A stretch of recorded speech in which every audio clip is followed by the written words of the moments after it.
The Crimean situation has put the relationship between Russia and Europe in a tough spot.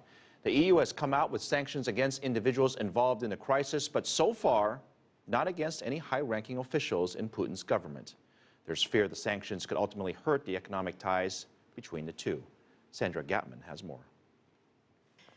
Europe's relationship with Russia hasn't always been smooth. The two blocs have a rivalrous military history and still clash today when it comes to political ideologies. But their economies have become more and more interdependent. European countries do about $460 billion in business with Moscow. And Russia is also home to many Western multinationals. Some neighboring Eastern European countries are also entirely dependent on natural gas from Russian pipelines. It's why Europe has taken more time to weigh its options than the U.S. has in reacting to what the Western world has called Russia's illegal annexation of the Crimean Peninsula. We keep hearing, different messages from different member states. I mean, sometimes they say we're ready to go ahead and impose tough sanctions, and then a few hours later, there's sort of a change of view. I think there is a number of member states who are not keen on the idea.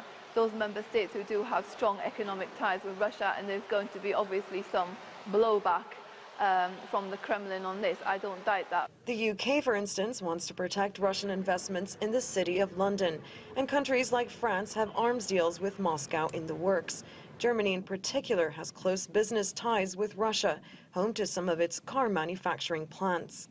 But some experts are beginning to believe that if Russia escalates its presence in eastern Ukraine, that Europe will agree to act in unison. So many of the European leaders, every one of them, on the one hand have said, yes, we can always keep the diplomatic channel open, but on the other hand, diplomacy has to be now backed up. No leader could get away with opposing sanctions now and pulling its weight behind a united Europe, especially now that actually Putin has done the deal with Crimea.